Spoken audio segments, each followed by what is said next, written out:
bem-vindos. Nós louvamos a Deus por esta programação. Mais de um ano, né, pastor? Nós aceitamos, agendamos essa programação. Agradecemos a Deus em primeiro lugar. Depois, também a receptividade dos irmãos, estar aceitando este convite de estar conosco aqui nesta noite. Nós estamos muito contentes por vocês aqui. Nosso objetivo nós colocamos que além do culto da reforma, de glorificar a Deus, é também trazer um pouco de visão para a nossa pequena igreja na área da música, que tem já se despertado também, né? Então, sejam bem-vindos. Também assista a igreja. Tem meu primo Valdir que está ali também, sua esposa, Rosângela. Deus esteja abençoando a cada um de vocês, tá bom? Que a partir de agora Deus seja honrado e glorificado através deste culto, amém? Nessa programação nós dissemos para a igreja que é toda feita pela Igreja Presbiteriana Bíblica do Brasil, São Paulo, Vila Carolina, né? Então, eu estou aqui dirigindo essa programação, mas o pastor que montou com vocês a programação de vocês. Um dia, se Deus o permitir, nós estaremos lá também, já conversamos com o pastor, para dar o retorno. Então, que Deus assim nos abençoe. Amém?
Deus, no Salmo 32, verso 11.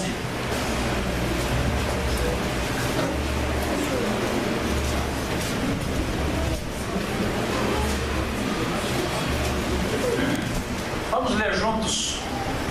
Alegrai-vos no Senhor e regozijai-vos, ó justos, exultai, vós todos que sois retos de coração. Alegrai-vos no Senhor e regozijai-vos, ó justos, exultai, vós todos que sois retos de coração.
para ouvir, ouça o que o Espírito Santo diz às igrejas. Deus esteja abençoando.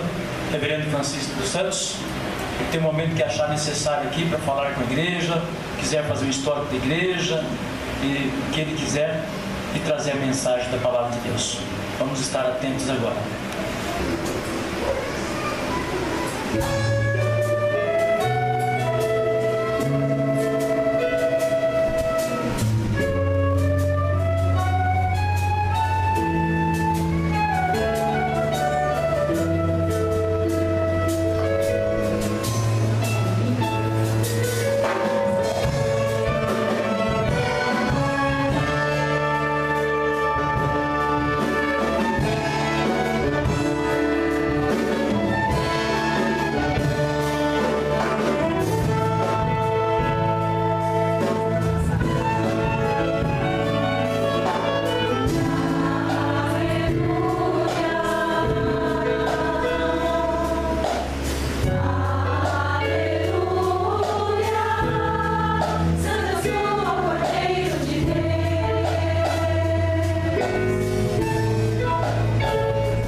igreja, povo de Deus, na graça de nosso Senhor e Salvador, Jesus Cristo.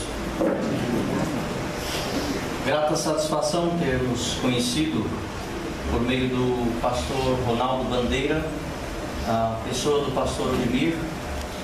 Tivemos o contato com ele no ano passado e desde lá percebemos o seu encanto com a boa música. E ele ficou então maravilhado e fez toda a questão e todo o empenho que a igreja aqui estivesse realizando um trabalho junto e nesse tempo pudéssemos juntos adorar e exaltar a pessoa do nosso Deus. De modo que eu sou grato à igreja também, a minha igreja, por me acompanhar nesse dia e proporcionar, a esses irmãos esse encontro feliz, esse encontro que estamos certos que será um encontro muito abençoado, uma vez que todo o trabalho que nós realizamos para o Senhor ou com o Senhor, esse trabalho nunca é vão e sempre tem a recompensa do nosso Deus. De modo, pastor, que é um prazer poder conhecer a sua igreja, o seu rebanho, e aqui eu de fato manifesto o nosso carinho, nosso afeto a todos. Bem, nesta noite nós escolhemos para meditar ou para conhecer um pouquinho melhor o Salmo 32. Acredito que este salmo seja uma das pérolas dos reformadores. Para João Calvino isso era algo doce, precioso. Para Martinho Lutero não podia faltar nas suas manhãs de todos os dias a doce meditação no Salmo 32.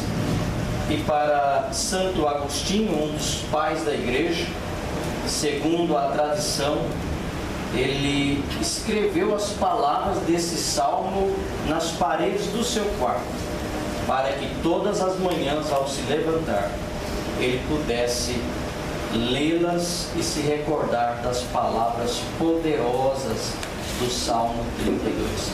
É nele que nós vamos, nesta noite, colocar o nosso coração, colocar os nossos olhos e os nossos ouvidos. Assim nos diz a palavra do nosso Deus. Então aí é de Davi o Salmo de Davi. Bem-aventurado aquele cuja iniquidade é perdoada, cujo pecado é coberto. Bem-aventurado o homem a quem o Senhor não atribui iniquidade e em cujo espírito não há dolo.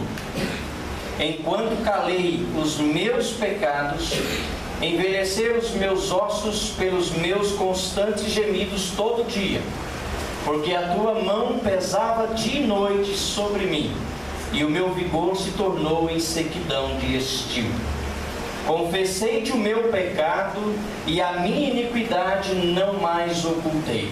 Disse: confessarei ao Senhor as minhas transgressões, e tu perdoaste a iniquidade do meu pecado. Sendo assim, todo homem piedoso te fará súplicas, em tempo de poder encontrar-te. Com efeito, quando transbordarem muitas águas, não o atingirão.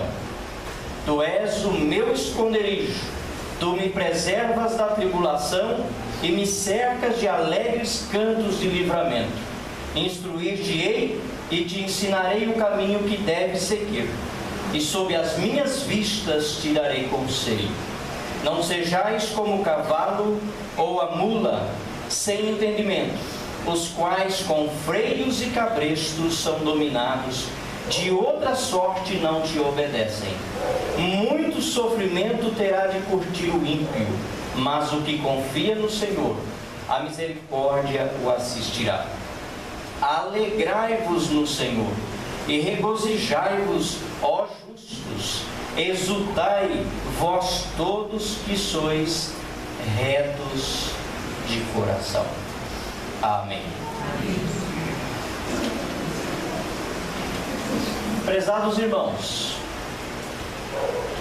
como nós dissemos, eu quero voltar a esse registro que a tradição nos dá, de que Santo Agostinho, Um homem que fora bastante perverso na sua vida, um homem que viveu pelos descaminhos dessa vida até muito tarde, mas quando encontrou-se com a pessoa do Senhor Jesus Cristo, quando teve sua vida transformada pelo amor de Cristo, toda aquela prática pecaminosa foi tirada da sua vida, e Agostinho andava doravante aos pés e à vista do Senhor nosso Deus. As prostitutas do seu bairro continuavam a sua procura, mas este homem de Deus procurara a partir de então demonstrar que a sua vida agora era uma vida colocada aos pés do Senhor Jesus. Eu acredito que por essa razão, por esse motivo, é que Agostinho, quando descobriu o doce perdão de Deus, que é a porta de entrada para a verdadeira felicidade, ele então vai ter o tempo, o exercício de escrever as palavras deste salmo nas paredes do seu quarto. Porque Agostinho queria em todas as manhãs, ao se levantar, se recordar das palavras poderosas de Deus. O contexto desse salmo, prezados irmãos, não deve ser muito estranho a vocês. Ele se acha nos capítulos 11 e 12 de 2 Samuel. Nós temos ali aquele fato onde Davi, ungido de Deus, servo de Deus, mesmo tendo conhecimento sobre todas as consequências que o pecado lhe poderia trazer, nós vamos vê-lo se distraindo da sua vida cristã e andando por caminhos escuros, caminhos de trevas, quando deseja Batseba, uma mulher casada, comprometida com um dos seus soldados, que naquele momento do desejo do coração de Davi se achava defendendo o rei Davi em batalha campal. Nós lemos que Davi tomou aquela mulher, teve relação com ela e passou-se um tempo. Davi planejou, por conta da gravidez de Batseba, o assassinato do seu marido Urias, querendo encobrir o seu pecado. Procurou certamente por um tempo ignorar o seu pecado, mas Deus, conhecedor de todas as coisas, manda um dos seus servos à sua presença, manda um dos seus profetas chamado Natã. E aí Natã conta aquela parábola muito conhecida, vocês sabem, um homem rico, muitos bens, muitas ovelhas, muita autoridade, um homem pobre, uma ovelha que se tornara parte da família. E este homem de Deus, profeta de Deus, vai até Davi e conta essa história de que um viajante passando pela cidade, e era costume naqueles dias, nos dias de Davi, as famílias darem a mais excelente hospedagem aos viajantes, aos peregrinos, aqueles que passavam por suas cidades. E o homem rico, tendo muitas ovelhas, tendo muito gado, sendo muito rico, apesar de ser muito poderoso, ele vai tomar ou extorquir a ovelha daquele homem pobre e vai servir ao seu visitante. Quando Davi ouve a história, ele já dá a sentença que acharia necessária para aquele homem rico. Ele diz que esse homem merecia a morte. Ele diz que esse homem precisaria morrer. E o profeta Natã, homem de Deus, olhando para Davi, ele diz: você é este homem. Então Davi cai em si e imediatamente diz: pequei contra o Senhor. E o profeta de Deus imediatamente também diz: também Deus perdoou o teu pecado. Haverá uma grande consequência na sua vida por conta desse mal. Haverá muita dor, haverá muito choro, e morte irá visitar a sua casa. Mas Deus perdoara o seu pecado. Quando nós lemos o Salmo 32, prezados irmãos e ouvintes, nós vamos perceber uma outra realidade sobre o pecado de Davi. É que não houver apenas aquelas consequências de morte, de dor, de incesto, mas houve outras consequências. Esta consequência é a que Davi vai registrar, para que este salmo seja chamado, como a atualizado está chamando, de um salmo didático. A corrigida, para quem está usando, ela chama de um masquil. Já nos comentários de João Calvino, quem leu vai ler o seguinte a respeito desse salmo, que é um salmo que fala sobre a ministração da instrução de Deus. Um masquil de Deus é um salmo didático, é um salmo de instrução, é um salmo que serviria para ensinar a congregação, para ensinar o povo de Deus. De modo, prezados irmãos, que o assunto que eu quero falar com vocês nessa noite é sobre o perdão de Deus, a única porta de entrada para a verdadeira felicidade.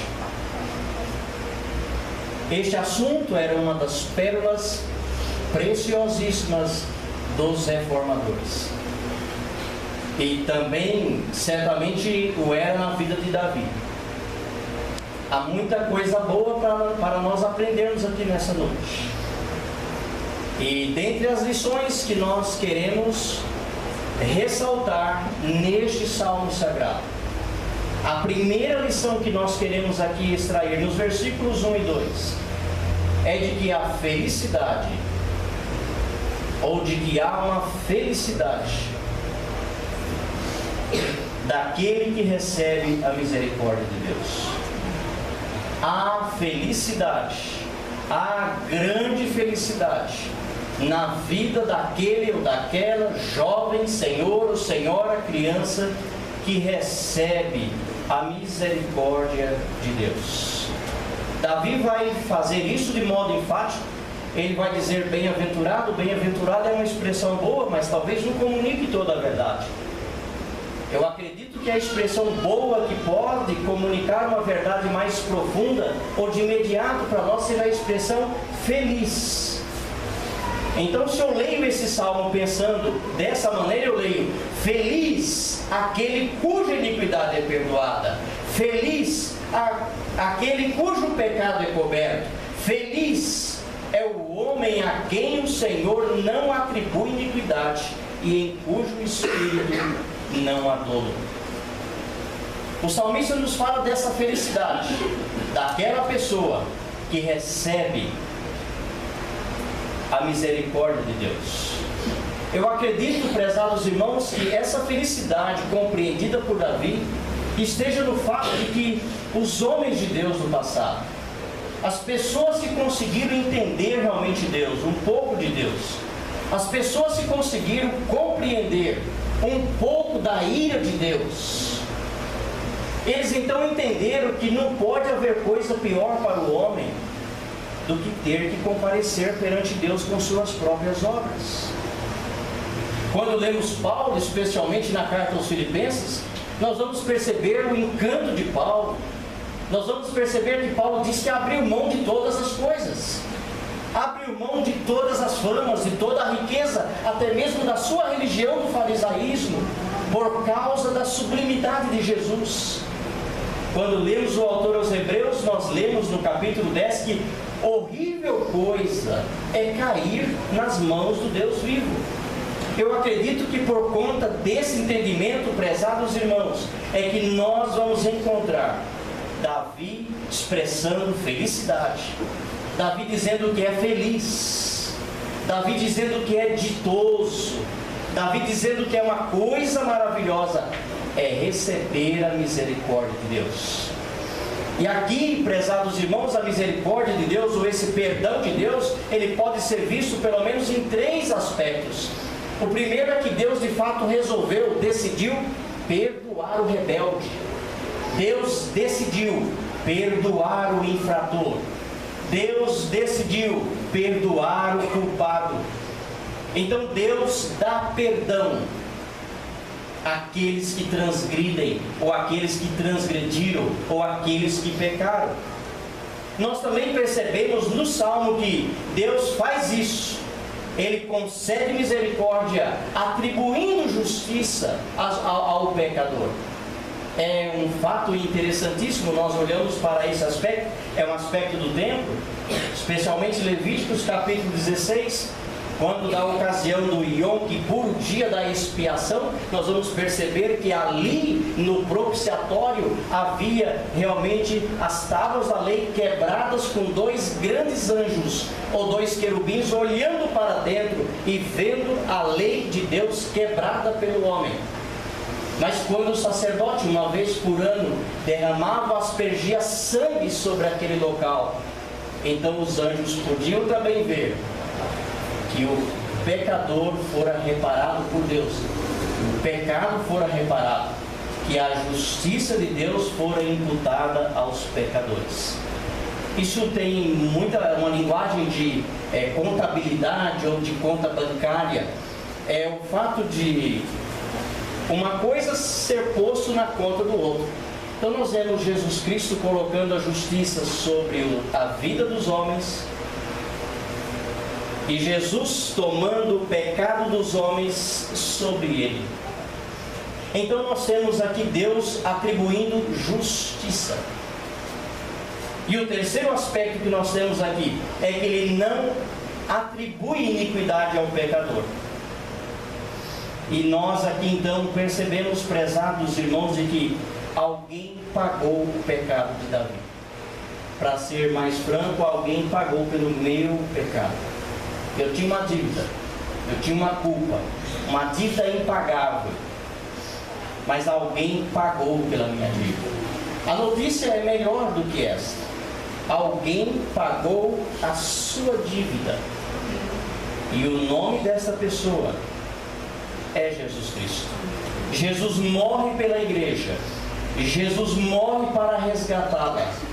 Jesus então dá essa vida, e para estes, diz o texto sagrado, que não deve haver mais dolo, não deve haver mais fraude. O homem pecador, perdoado por Deus, deve de fato viver uma vida sem engano. Uma segunda verdade ou lição que nós aprendemos aqui, se acha nos versículos 3 e 4, que são as consequências do pecado não confessado. Nós lemos aí: enquanto calei os meus pecados, envelheceram os meus ossos pelos meus constantes gemidos todo dia, porque a tua mão pesava dia e noite sobre mim, e o meu vigor se tornou em sequidão de estio. Então nós temos aqui, prezados irmãos, as consequências do pecado não confessado. Nós estamos nesse mês de outubro, essa é a proposta do pastor Admir, trazer um pouco à memória da igreja o momento da reforma protestante. E eu quero dizer a vocês que esse aspecto do pecado é algo que está bastante carente nas igrejas, mesmo nas ditas reformadas dos nossos dias. E Davi vai falar aqui sobre as consequências do pecado não confessado. Ele começa a falar sobre o envelhecimento dos seus ossos. Davi diz, temos aqui nesse Salmo 32 e juntamente com o Salmo 38, irmãos, sintomas de ansiedade, depressão profunda, angústia, um aperto de alma. As consequências do pecado não confessado por Davi eram sentidas tanto emocionalmente, ou seja, psicologicamente, como também fisicamente. O Salmo 38 nos diz que Davi passou a andar encurvado. Nós não sabemos exatamente quanto tempo isso durou, mas é possível pelo menos pensar que o tempo da gestação de Batseba, 9 meses, Davi tenha ficado calado com o seu pecado, tentando ignorá-lo, tentando justificá-lo, tentando escondê-lo. Vocês sabem da trama de Davi para fazer com que Urias se deitasse com sua esposa. Eram tentativas do homem de Deus, tentando encobrir o seu pecado. Mas o fato do pecado, ou o fato é que o pecado de Davi, ele afetou toda a existência daquele homem. Corpo e alma estavam, prezados irmãos, completamente esmagados. Davi sabia perfeitamente que o seu Deus, também o Criador do Universo, tinha um problema com a sua conduta. Pecado escondido, pecado não confessado, pecado ignorado. E nós todos sabemos que o mecanismo humano de autodefesa, quando pecamos contra Deus e contra outra pessoa, é o mecanismo da separação. Podem ver que quando há um conflito entre uma pessoa e outra, a tendência comum entre nós é nos separar. E o texto sagrado, Davi está dando ciência de que a sua comunhão com Deus, por causa do pecado não confessado, ela fora rompida, ela fora quebrada. Davi está perdendo da comunhão com Deus. E por conta dos seus pecados não confessados, todo o seu corpo, toda a sua alma sente. A mão de Deus pesava dia e noite sobre Davi. O peso no coração, na consciência, na alma, a ponto do vigor do grande rei Davi, que havia saído para as maiores batalhas disputadas e enfrentadas em Israel, se achavam, prezados irmãos, completamente vencidos. No capítulo 17 de 1 Samuel, o texto sagrado registra uma das maiores batalhas do Antigo Testamento. Davi enfrentando o grande gigante Golias. Batalha essa que o exército de Israel, durante 40 dias, correu para não enfrentá-lo. Não havia homem em Israel, nem Saul, o rei, nem Abner, o seu comandante. Não houve homem em Israel para enfrentar o gigante Golias. Davi se apresentou para enfrentá-lo. Mas nós lemos que nesse momento, quando Davi tem um pecado não confessado, ele se acha completamente vencido. Corpo e alma completamente amassados. O seu corpo diz, como já noticiamos no Salmo 38, Davi está andando encurvado por conta ou por causa de pecado não confessado.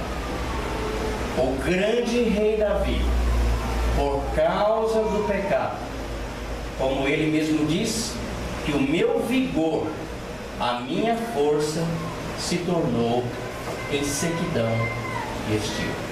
O grande rei, veja lá, prezados ouvintes, o grande rei de Israel virou palha. A Bíblia de Jerusalém traduz esse texto dizendo assim: meu coração tornou-se como um feixe de palha em pleno calor de verão. O que é palha?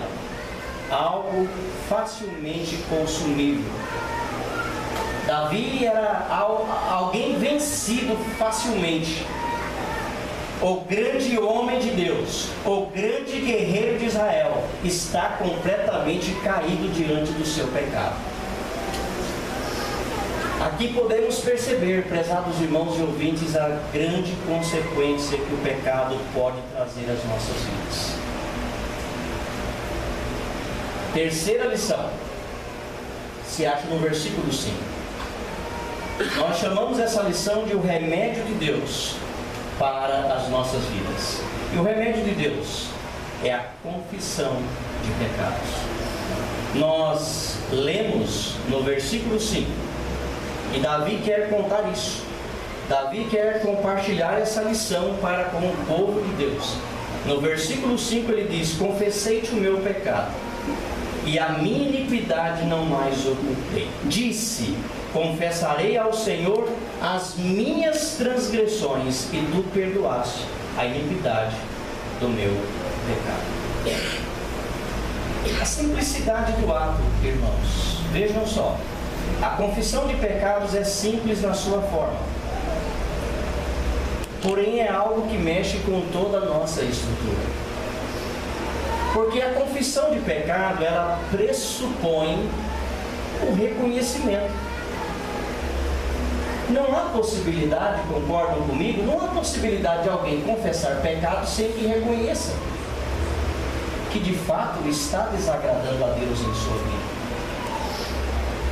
Não é possível eu chegar diante de Deus confessar pecado se um autoexame não está sendo feito todos os dias.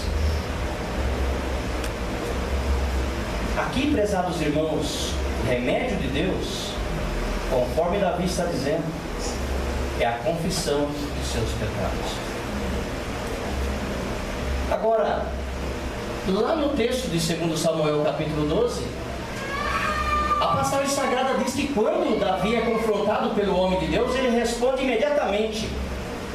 Ele diz: pequei contra o Senhor. Vamos pensar juntos. O que é mais fácil dizer? Pequei ou estou doente? Eu tenho por mim que a expressão estou doente é bem mais fácil. O que é mais fácil dizer? Pequei contra o Senhor? Ou principalmente no caso de Davi, sofro de uma compulsão sexual? Uma vez que Davi tinha mais de 12 mulheres no palácio e está buscando uma mulher para fora de sua casa. O que era mais fácil dizer? Pequei, transgredi, sou um criminoso, sou um infrator, sou um quebrador de um parâmetro criado por Deus, pelo Criador? Ou é que eu sofro de uma compulsão sexual? O que é mais fácil, prezados irmãos, dizer? Pequei ou, na verdade, sofro de baixa autoestima? O que é mais fácil dizer? Pequei ou sou vítima da sociedade? Pequei ou é que eu estou nos dias de TPM? Vocês sabem que uma mulher nos Estados Unidos jogou o carro contra o seu amante. E o advogado sabia exatamente qual argumento ele usaria para o júri. Você já sabe, né? Principalmente as mulheres. TPM. Sabe o que aconteceu? A mulher que cometeu aquele crime foi absolvida. Um outro homem assaltando um supermercado. O dono do supermercado estava bastante alerta e acabou que reagiu e deu um tiro no ladrão. O advogado do ladrão parou um pouquinho e pensou: já sei qual argumento vou usar para o júri. Eu vou dizer que esse ladrão foi vítima de uma sociedade egoísta. O advogado apresentou o argumento e o dono daquele supermercado teve que pagar os tratamentos àquele ladrão que ficou paraplégico. Tratamentos médicos. Passado algum tempo, mesmo na cadeira de roda, olha aquele homem sendo pego num outro roubo sendo praticado. Qual é o remédio para as nossas almas, prezados irmãos? O remédio de Deus é: pequei. O pecado é pecado, e o pecador diz: pequei. Davi poderia ter colocado uma série de coisas que está hoje dado pela psicologia moderna, posto como razões que acabam justificando, ou mascarando, ou ignorando os nossos pecados. Davi diz: eu pequei. Sem fantasias, sem desculpas, sem tentativa de esconder o mal que se fez diante de Deus. Prezados irmãos, nós estamos aqui diante de uma verdadeira pérola dos reformadores, que é o verdadeiro conceito do pecado. Pecado hoje é uma palavra imprópria na nossa sociedade. O pecado já está quase que desaparecendo do cotidiano das pessoas.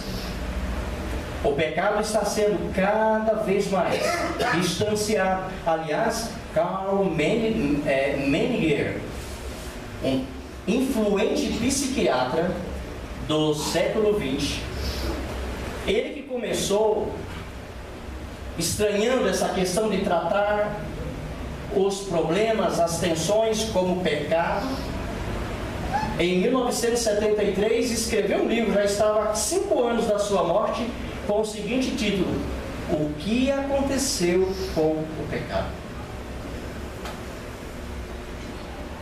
Hoje nós estamos numa sociedade bastante evoluída e essa palavra não tem mais sido encarada com toda a realidade. Mas nós vemos aqui Davi fazendo exatamente isso. Davi confessando os seus pecados. E a confissão, prezados irmãos, é ela, e tão somente ela, que de fato é um testemunho que desfaz a barreira entre nós e Deus.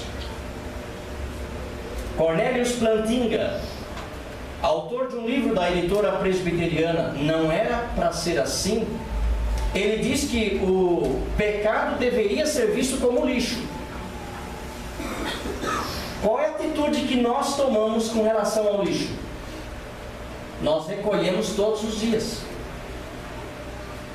Se o lixeiro passa na sua rua 2 vezes ou 3 vezes por semana, 3 vezes você vai recolher o lixo. E todos nós sabemos o que acontece quando nós não recolhemos. Ele se amontoa, ele chama moscas, que vão trazer problemas para a nossa saúde, podendo gerar até mesmo a morte. Cornelius Plantinga diz que o pecado deveria ser tratado como lixo. Algo que precisa ser retirado das nossas vidas todos os dias. Confessado todos os dias. Porque se ele se amontoar, ele pode gerar a morte em nossas vidas. Vejam, prezados irmãos, que nós temos uma sociedade hoje completamente doente. Os consultórios de psicologia hoje estão abarrotados. Para todo tipo de transgressão há um nome diferente para esse problema chamado doença. Eu fico me perguntando qual nome Davi poderia ter dado para o seu pecado. Qual nome Davi poderia ter dado para o seu delito? Ele o chamou de pecado. A transgressão da lei de Deus. É a confissão do pecado sem máscaras, sem rodeios, sem qualquer tentativa de esconder. E a última lição que nós aprendemos nesse salmo é a aplicação didática do salmo. O salmo é um salmo didático, é um salmo de instrução, é um salmo de ensino. Então, se nós aprendemos que há uma bem-aventurança, que há uma felicidade, quando os nossos pecados são perdoados por Deus, e também tendo aprendido de que há consequências sérias, há problemas seríssimos de saúde para o corpo humano quando há pecado não confessado. E se nós aprendemos que o único remédio que de fato pode abrir a porta única da felicidade, que é a confissão dos nossos pecados, o que vamos fazer? Eu acredito que os versículos 6 e 7 vão dizer o que nós devemos fazer. Nós devemos fazer isso que está aí. E os versículos 6 e 7, eles vão nos mostrar que nós devemos ir à presença de Deus. Nós devemos fazer isso aqui. Sendo assim, todo homem piedoso te fará súplicas em tempo de poder encontrar-te. Com efeito, quando transbordarem muitas águas, não o atingirão. E Davi vai dar esse testemunho dizendo: tu és o meu esconderijo, tu me preservas da tribulação e me cercas de alegres campos de livramento. O que faz o pecador perdoado? Ele canta a Deus, ele testemunha a Deus, ele louva a Deus. Ele vai dizer às pessoas que estão doentes da nossa sociedade que há perdão em Deus, que é preciso tratar com seriedade a nossa conduta diante de Deus, que a nossa conduta e o culto que nós prestamos não são coisas dissociadas, não são coisas que podem ser tratadas separadamente.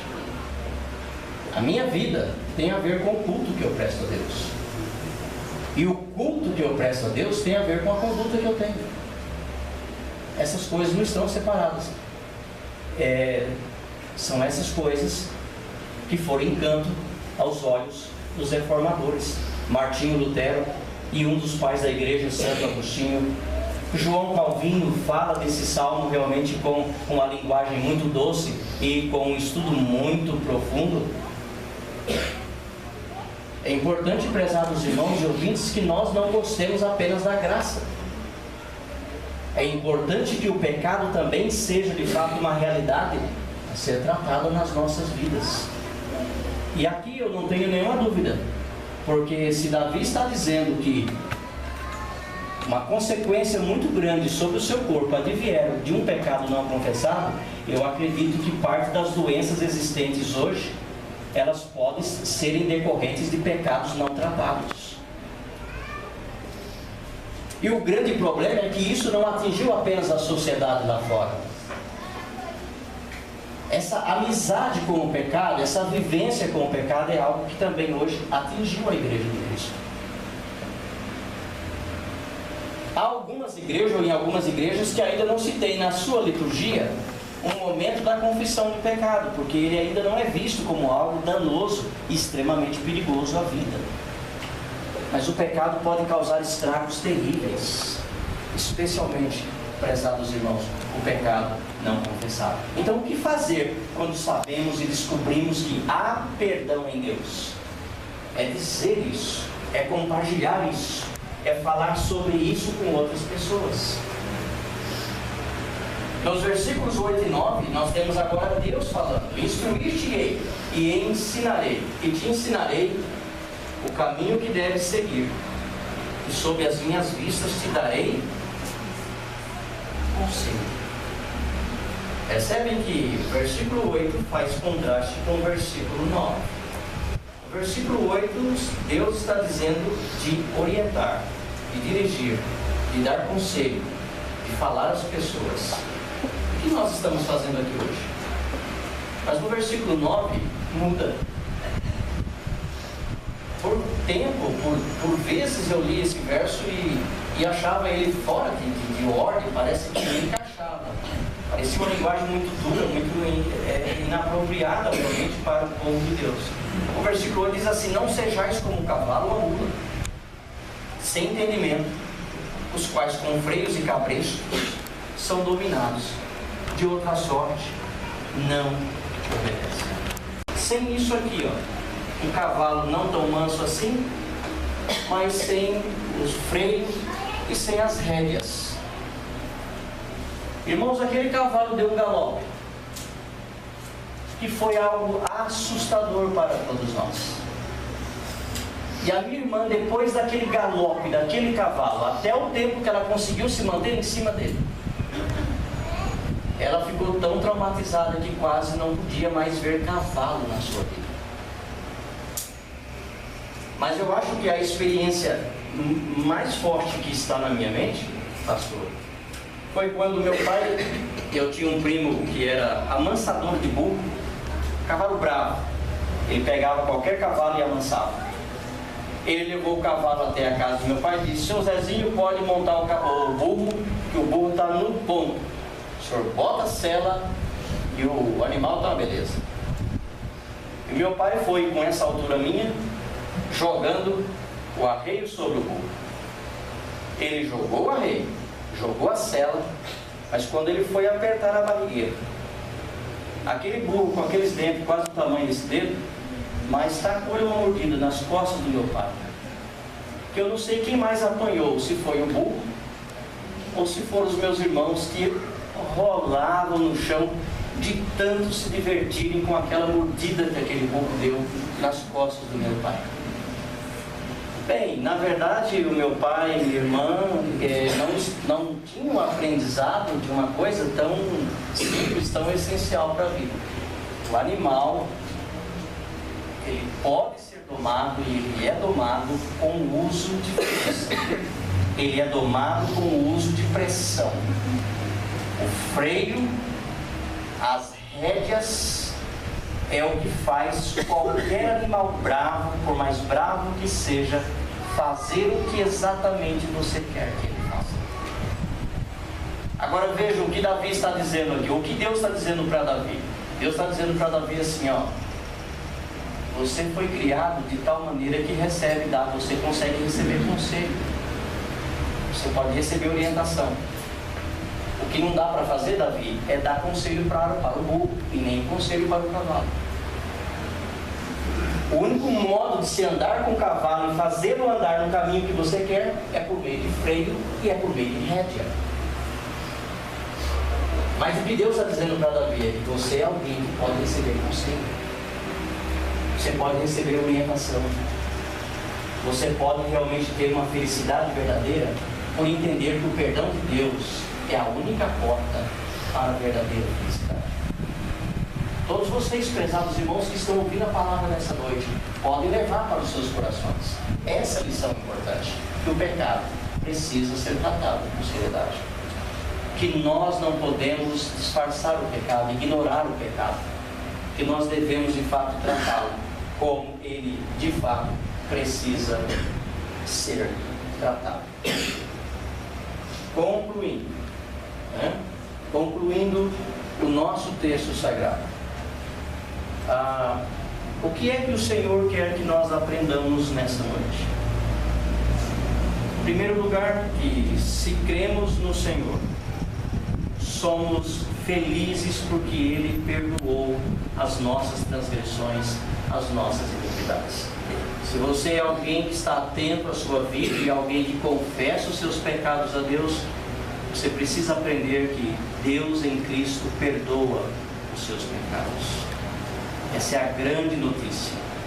E de que, ao ser perdoado, Deus não aceita na nossa vida dolo, Deus não aceita na nossa vida fraude, Deus não aceita, prezados irmãos, que na minha conduta eu pratique auto-engano. Eu tenho entendimento, eu tenho um raciocínio, eu posso ser conduzido por Deus. Eu não preciso de freio, eu não preciso de rédea, eu preciso da palavra, eu preciso do conselho de Deus. Eu posso me orientar pelos olhos de Deus, pela palavra de Deus. É isso que Deus quer que nós aprendamos aqui. Também Deus quer que nós tenhamos consciência pura diante de Deus, que nós sejamos cuidadosos da nossa retidão, com nossa vida moral sensíveis à voz de Deus. Davi passou, se foram 9 meses, talvez um pouquinho menos, mas Davi passou uma vida completamente insensível à voz de Deus. Davi ficou como surdo para com o seu pecado. Deus não quer que você seja insensível. Hoje, repito, os consultórios de psicologia, de psicólogos, estão lotados e superlotados. Se você quer estudar uma profissão hoje que dá dinheiro, estude psicologia, porque essa sociedade é uma sociedade que está doente e ela caminha para doenças cada vez piores. E a razão para que isso aconteça é pelo fato de que nós, por vezes, não queremos chamar pecado de pecado. Queremos chamar de qualquer coisa, menos de pecado, menos de transgressão, menos de infração.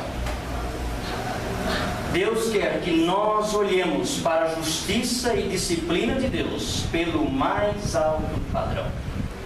Portanto, prezados irmãos, eu concluo esta mensagem fazendo este apelo: que aprendamos a ouvir o nosso Deus.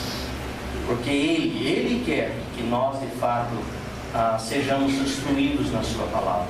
Ele quer nos ensinar, Ele quer nos orientar, Ele quer trazer a verdadeira felicidade às nossas vidas. E não esqueçamos, prezados irmãos, que uma sociedade que está sem culpa é uma sociedade também sem pecados, que por certo também é uma sociedade sem perdão, e também terá que ser uma sociedade sem um Salvador. Se não há culpa, não há por que nós termos um Salvador. Que possamos fazer autoanálise de nossa vida, que possamos tratar o pecado com a devida seriedade. Ele é de fato o grande feitor da morte. É Ele que pode transformar a sua felicidade em tristeza. É Ele que pode fazer com que você, mesmo dentro da igreja, seja uma pessoa que prove angústia e que prove dores todos os dias. Que o nosso Deus nos ajude, que o nosso Deus nos abençoe. Que nesse mês de outubro, quando nos lembramos ou trazemos aqui à memória o grande movimento da reforma, possamos nos lembrar que pecado era algo do dia na vida dos reformadores. Que assim o nosso Deus nos ajude e nos abençoe. Amém.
abençoe cada irmão, cada irmã.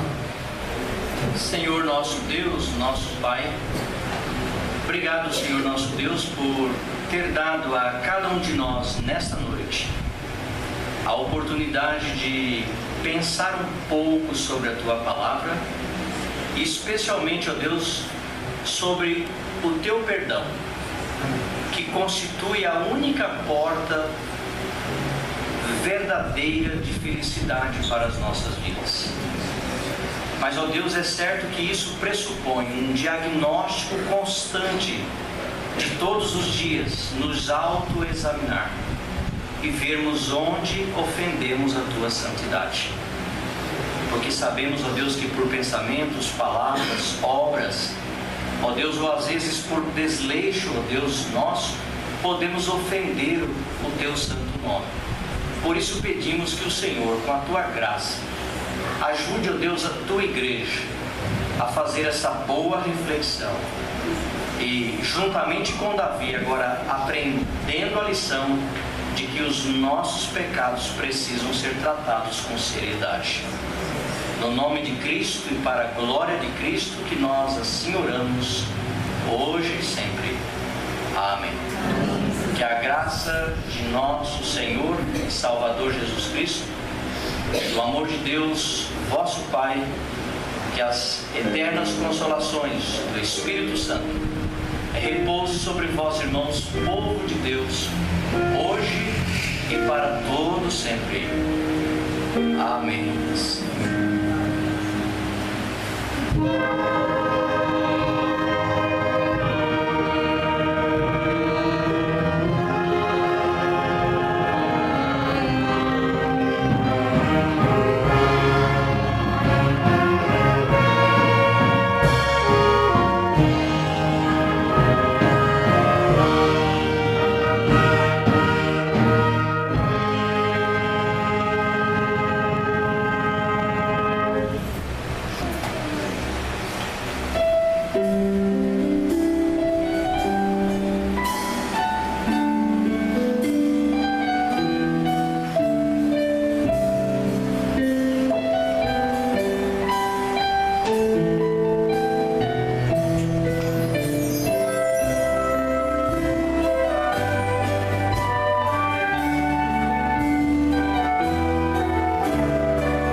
Tereza Odmir completou mais um ano de vida e hoje nós, da Sexta Igreja, estamos aqui para homenageá-lo com esse singela homenagem, aproveitando a presença de nossa visitante, e a gente quer agradecer pelo carinho, pela atenção que tem dado para nós todos esses anos, e que essa data possa se repetir por muito, muito tempo ainda, e que seja um ano aproximado.